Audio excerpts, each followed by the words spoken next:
After the hegemony delegation departed Earth orbit, the global celebration lasted 3 days. Humanity had stood its ground against beings who traveled between stars as easily as humans crossed oceans. President Rivera was hailed as a hero, his face emblazoned across digital billboards from Shanghai to New York. Few understood the fragility of what they'd achieved. "They'll be back," Major Jackson warned the emergency session of the United Earth Council. "And next time, they won't underestimate us."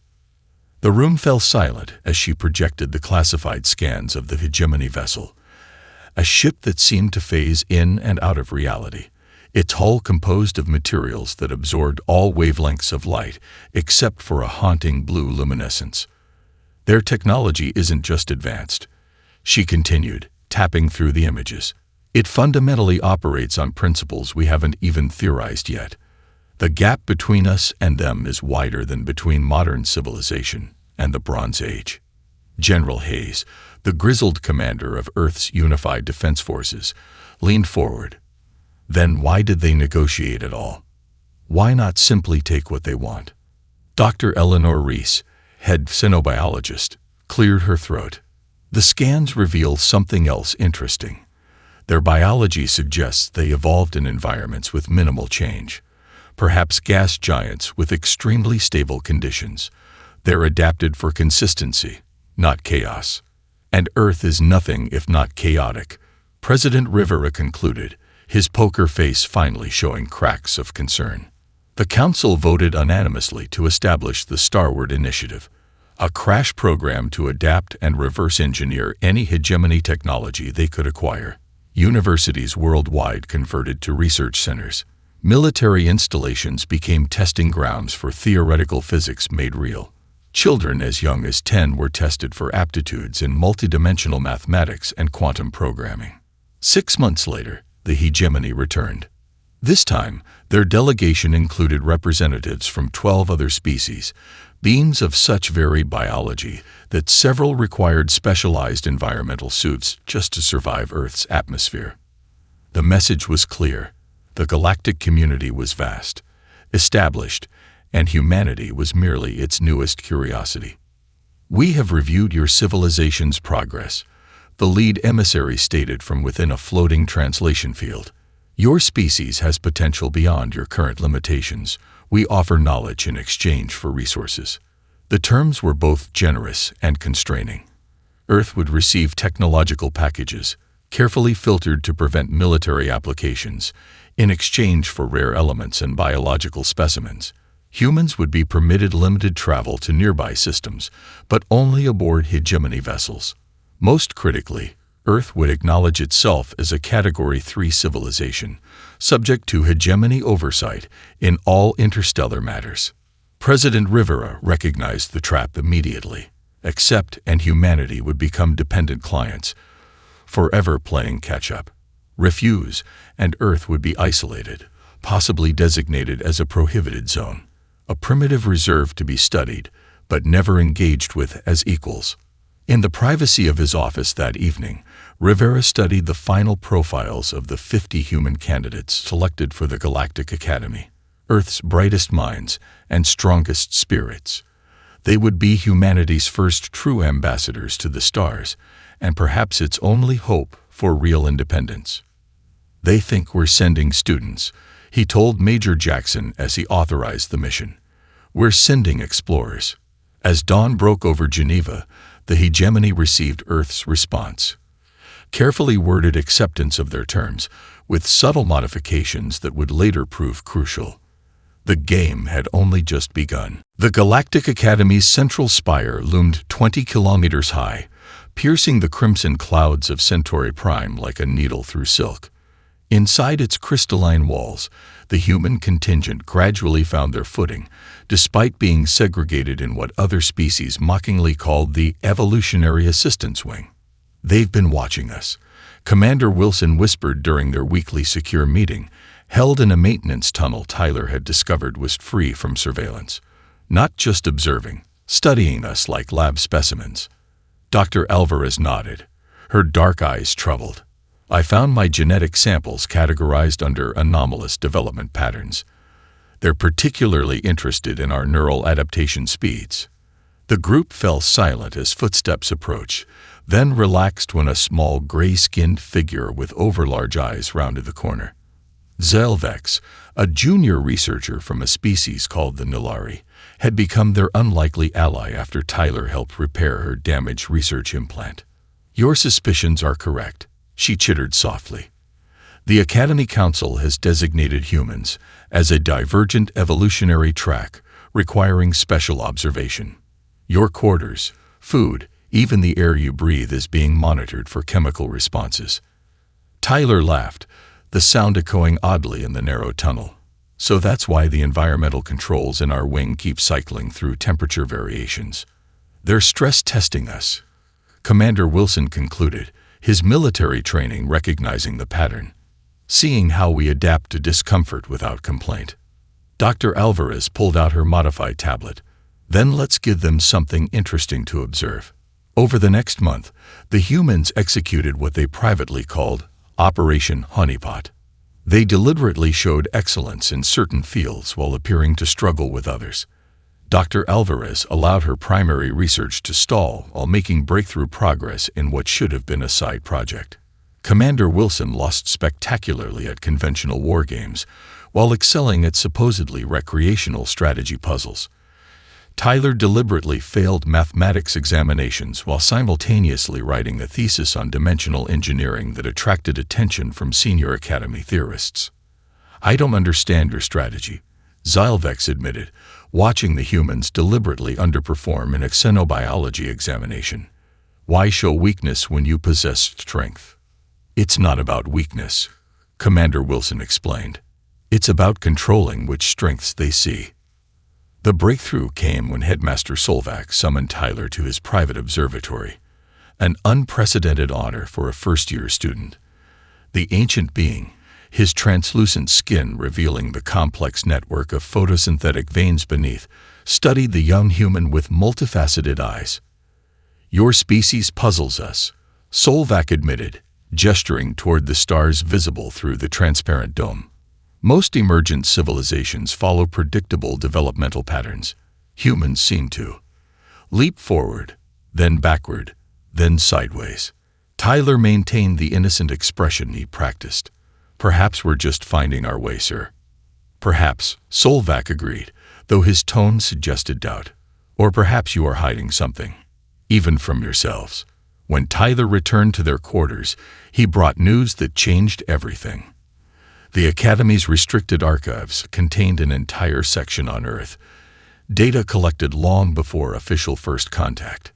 "They've been visiting Earth for centuries," he told his stunned companions. "And according to what I glimpsed, we weren't supposed to develop space travel for another 300 years.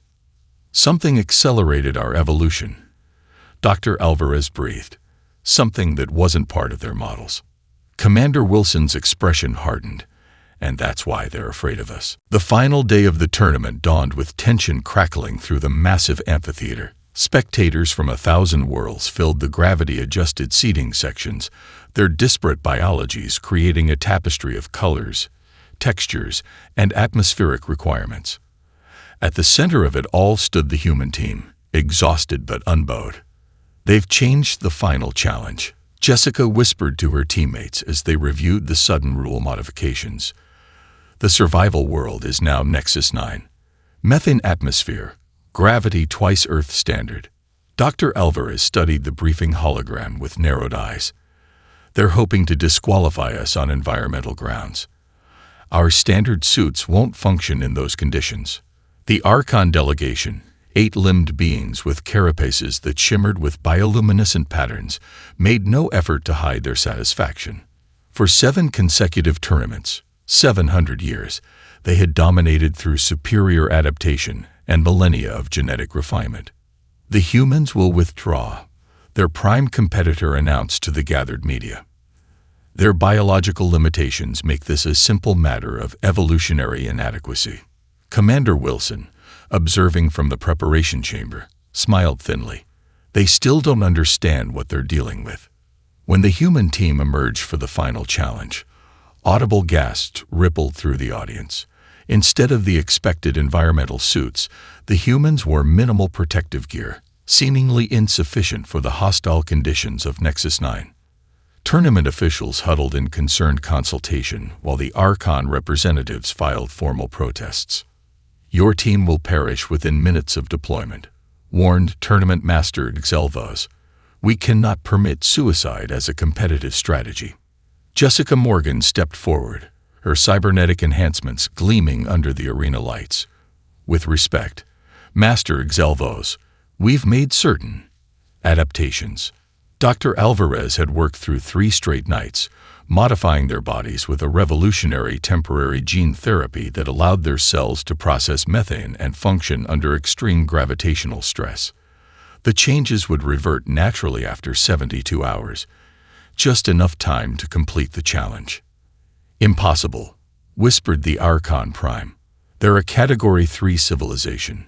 Such modifications are beyond their science." Yet scans confirmed the truth. The humans had reconfigured their own biology for the competition. After heated debate, the Tournament Council allowed the final challenge to proceed. The human team and the Archon champions were transported to opposite sides of Nexus 9's most treacherous region, the Shattered Plains. What followed became legendary. While the Archon established a defensive perimeter and began methodically harvesting resources, the humans immediately split up, a tactic considered suicidal on such a dangerous world. Jessica headed toward the sulfur geysers. Commander Wilson disappeared into crystal canyons. Dr. Alvarez ventured into toxic marshlands, and Tyler Reed climbed the impossible spires of the Central Mountain Range.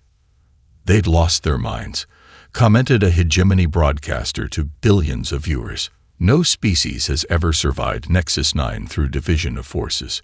3 days later, as the challenge clock ticked down its final hours, the scattered humans converged on the extraction point, each bringing elements that alone seemed worthless, but together formed a solution no previous competitor had discovered. Nexus 9 wasn't merely a survival challenge but a puzzle world, its hostile environment hiding components of an ancient terraforming system.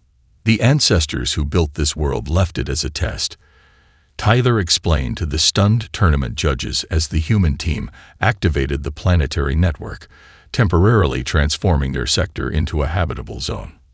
Not of survival, but of cooperation with the planet itself. The Archon team arrived at the extraction point to find the humans waiting in an oasis of breathable air and stabilized gravity, a seemingly impossible paradise amid the methane hell. The standoff in the Aldrin system entered its 2nd week. Admiral Blackwell's holographic fleet, a masterpiece of sensor manipulation and quantum ghosting, maintained its illusory presence while his actual combat vessels executed the real mission. Status report. Blackwell demanded from the bridge of the Defiance, currently hidden in the plasma wake of a gas giant. Commander Evelyn Park, his tactical officer, displayed the updated strategic overlay. Vrex command ships continue to hold position against our Phantom fleet. Meanwhile, strike teams Delta and Echo have successfully inserted into their defense grid. Orbital platforms 3 through 7 are under our control. Blackwell nodded grimly. And their planetary shield. 30 minutes until we have access codes. Tyler Reed's encryption-breaking algorithm is working faster than expected. The Admiral stared at the display, acutely aware of the gamble he was taking. Human lives against alien technology. Innovation against tradition. Desperation against complacency. Earth had authorized this operation, knowing it could trigger full-scale war, but the alternative was surrender to a future of perpetual subservience. "The Vrex are mobilizing their reserve fleet," Park announced, her voice steady despite the implications. Long-range sensors detect 60 additional capital ships entering the system from their inner colonies. Blackwell's expression remained impassive. Right on schedule. The Vrex Imperium, a species that had dominated their sector for 12,000 years, operated on rigid military doctrine, developed over millennia of successful conquests. Their response to the human blockade followed predictable patterns, exactly as Blackwell had anticipated. "Execute Operation Kingfisher," he ordered. Throughout the system, the human Phantom Fleet suddenly displayed catastrophic failures, simulated explosions, radiation leaks, and power cascades that made it appear as though the entire blockade was self-destructing. Simultaneously, the actual human strike teams activated captured Vrek's defense platforms, targeting not the incoming reserve fleet, but the Vrek's homeworld's atmospheric processors. "We're not actually firing," Park clarified for the bridge crew. "Just obtaining targeting solutions and broadcasting them on open channels." The message was clear. "We could devastate your homeworld at any moment." The Vrek's Imperial Command, faced with this unprecedented situation, did something they hadn't done in 9,000 years. They opened direct communication channels. "This is Grand Marshal Vek's tool of the Imperial Fleet," came the translation, the alien's multifaceted eyes glittering with something between rage and bewilderment. "Your tactics violate all established protocols of interstellar conflict." Admiral Blackwell allowed himself a thin smile. "That was rather the point, Grand Marshal." Within hours, the Hegemony Council convened an emergency session. The human ambassador, Dr. Rachel Stone, stood before representatives of 17 ancient civilizations, her simple blue uniform stark against their ornate regalia. "The Vrek's Imperium's unprovoked seizure of the Aldrin system cannot stand," she stated firmly. "Earth demands recognition of our territorial claim based on first survey rights under Section 12 of the Hegemony Charter, the very charter you insisted we sign." The council chambers erupted in outrage, not at the human demands, but at their unprecedented method of enforcement. No Category 3 civilization had ever challenged a founding member of the hegemony, let alone held their homeworld hostage without firing a shot. The Ancient, observing from its gravity-suspended meditation sphere, broke its customary silence. Perhaps its thought voice resonated through the chamber. "We have been too hasty in our categorization of the Earth species." 3 days later, the Aldrin Treaty was signed. Humanity received joint administration rights to the contested system, while the Vrek's Imperium secured favorable trade terms and technical assistance, a face-saving compromise that nonetheless represented a seismic shift in galactic politics. As the Defiance departed the system, Admiral Blackwell received an encrypted message from President Rivera. "Next phase authorized. Operation Prometheus begins now." The neural donation centers spread across Earth and its colonies worked at maximum capacity. Lines of volunteers stretched for kilometers in major cities, each person waiting patiently for the chance to undergo the painful extraction procedure. Dr. Cassandra Bennett moved through the Geneva facility, her white coat stained with the iridescent blue of neural transfer fluid. "How many today?" she asked her assistant, Dr. Miles Hoffman, as they observed the recovery ward. 812 at this facility alone," he replied, checking his holographic display. "Global total approaching 20,000 daily. The synthetic processing labs can barely keep up." Bennett paused beside a young woman, trembling through post-extraction recovery, her eyes unfocused as her brain adjusted to the harvested neural pathways. "Thank you," Bennett said softly, touching the woman's shoulder. "You just saved approximately 43 lives." The neurological cascade had reached pandemic levels across 12 major systems. The oldest species suffered catastrophic mortality rates, their highly specialized neural structures collapsing under the disease's aggressive progression. Ironically, the primitive human brain, with its remarkable plasticity and redundant systems, provided the template for treatment. "The Vrek's Imperium has formally requested additional shipments," Hoffman noted as they entered the secure communications center. Their home system's infection rate doubled overnight. Bennett's expression remained neutral, though inwardly she noted the cosmic irony. The same empire that had attempted to seize human territory months ago now depended on human neural donations for survival. "Approve their request," she ordered, "and double the shipment. I want it personally escorted by the Defiance." President Rivera's strategy was clear. Magnanimity in crisis built more goodwill than any treaty. Each neural treatment package delivered under human protection represented both a humanitarian gesture and a subtle demonstration of Earth's growing influence. "Dr. Bennett," called a voice from the doorway. She turned to find Tyler Reed, his face haggard from weeks without proper sleep. Since returning from the Galactic core, he'd divided his time between quantum research and volunteering his own neural tissue, his unique brain structure proving particularly effective against certain variants of the plague. "The Ancient is asking for you," Reed said quietly. "Its condition has deteriorated." The Ancient's treatment chamber occupied an entire floor of the facility. The being, last survivor of the mysterious founder species, floated in a specialized suspension field, its translucent body showing the advancing neural degradation as darkened pathways beneath luminescent skin. "Dr. Bennett," the Ancient's thought voice wavered in her mind. "Your treatment protocols have temporarily stabilized my condition." Bennett studied the monitors. "The adaptation isn't holding as well as we'd hoped. Your neural structure is complicated."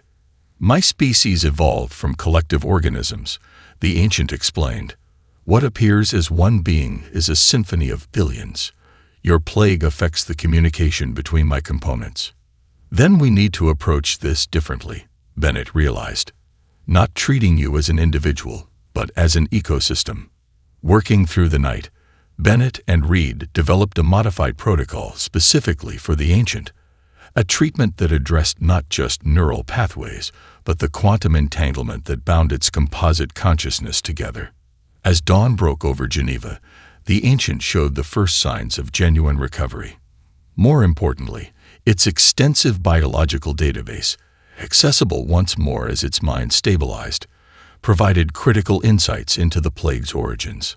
This disease, the Ancient communicated to the assembled human team, bears markers of deliberate engineering.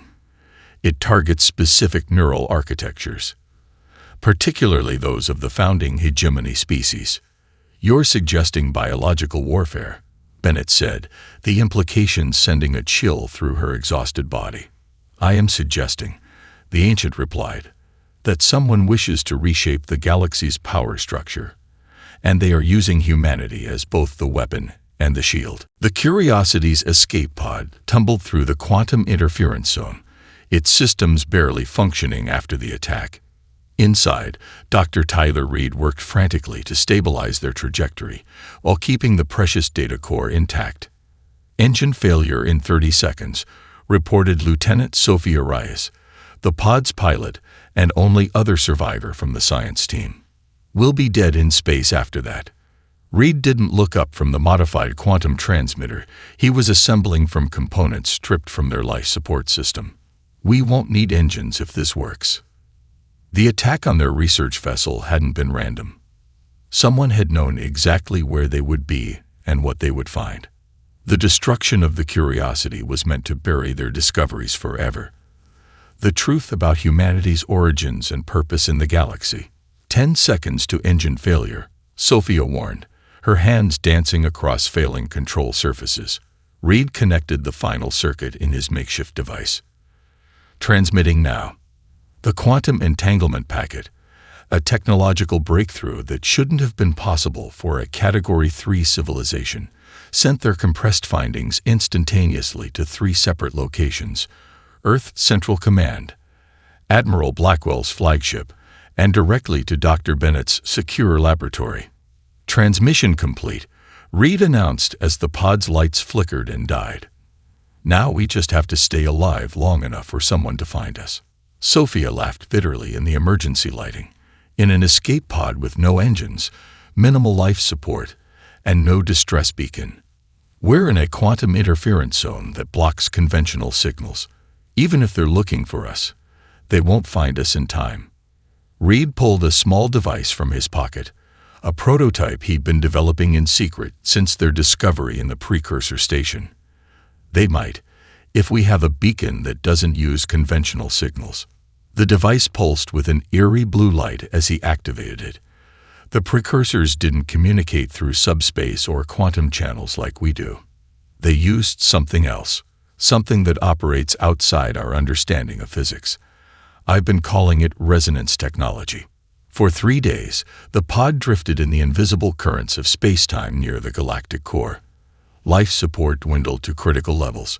Sophia slipped into unconsciousness as oxygen levels dropped below sustainable thresholds.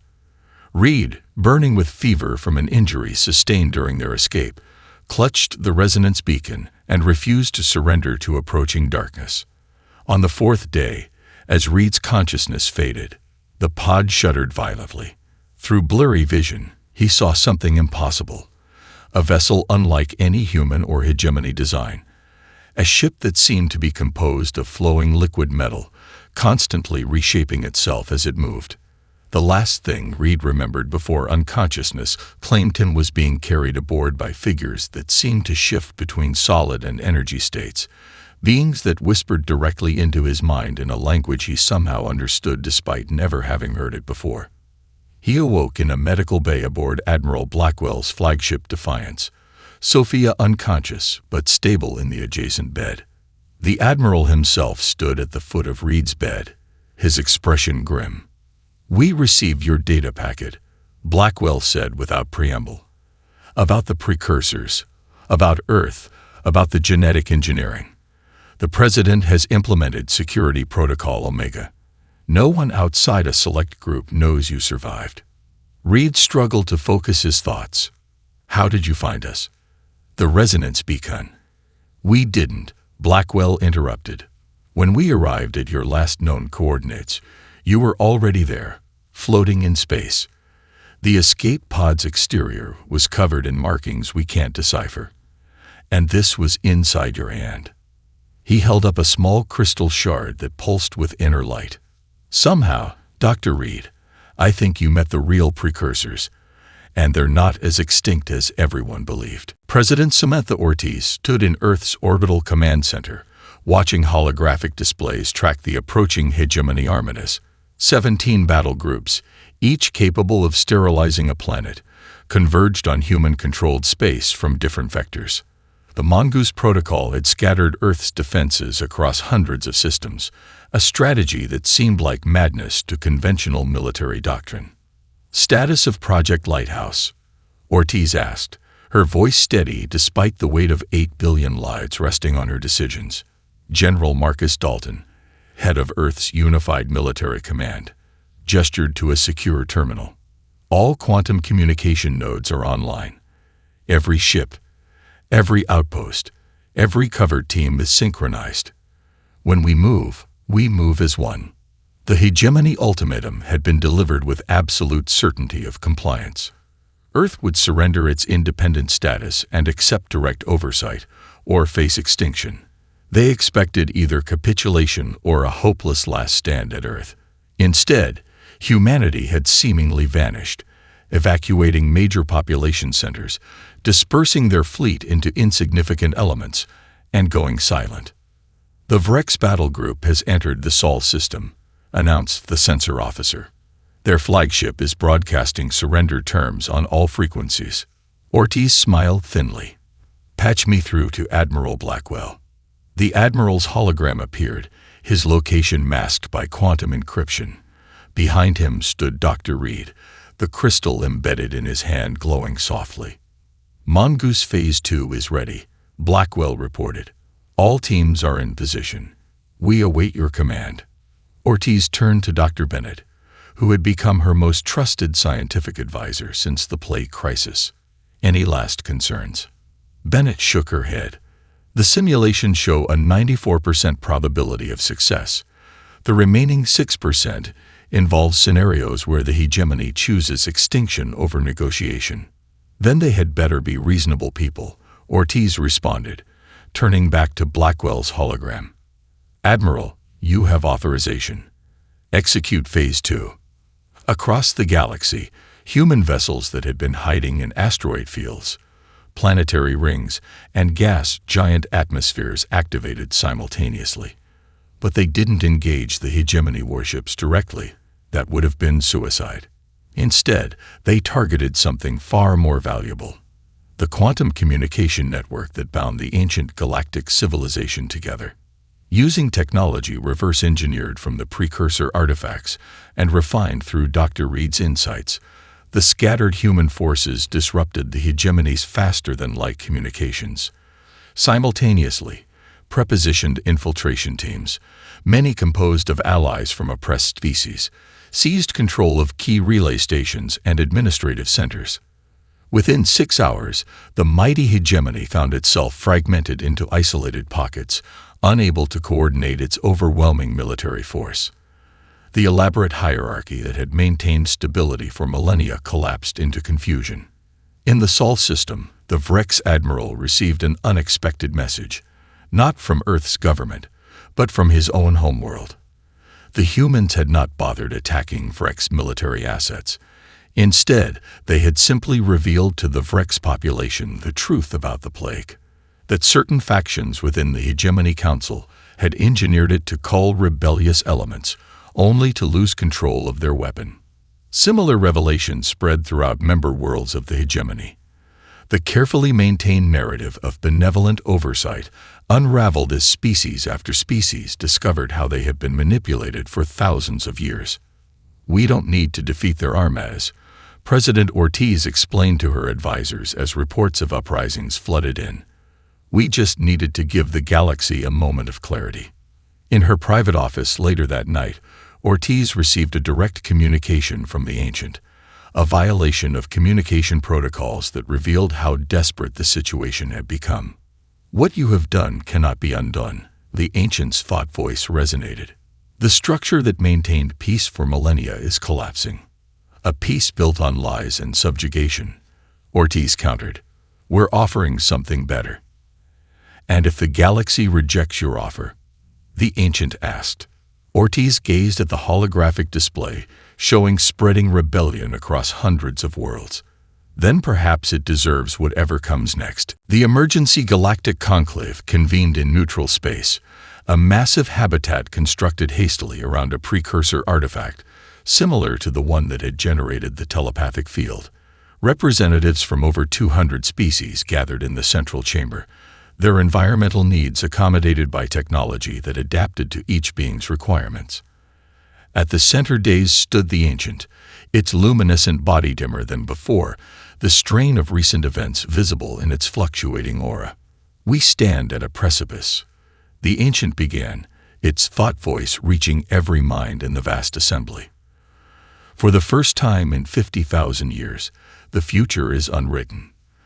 The human delegation, President Ortiz, Dr. Bennett, and Dr. Reed, occupied a modest platform near the center.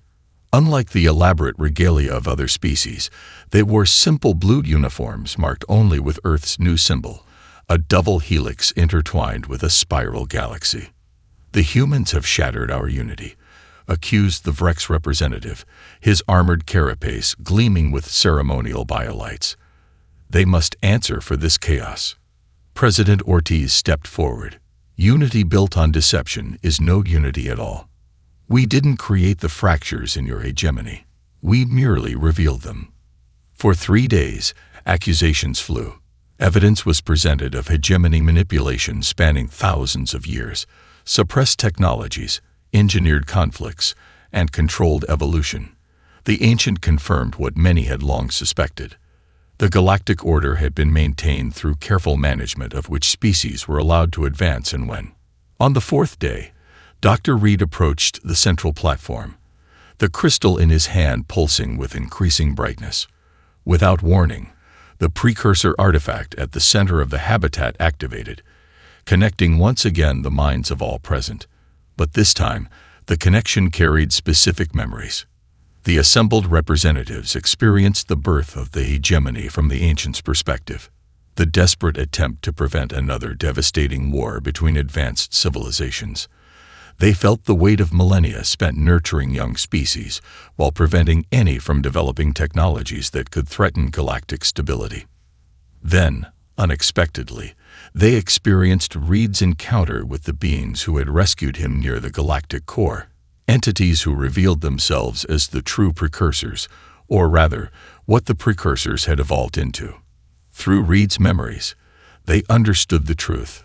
The precursors hadn't vanished or destroyed themselves. They had transcended physical form, becoming something beyond comprehension. and humanity.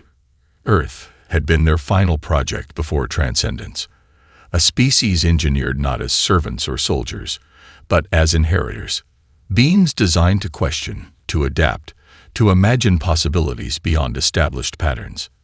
When the telepathic connection faded, the chamber remained silent for long moments.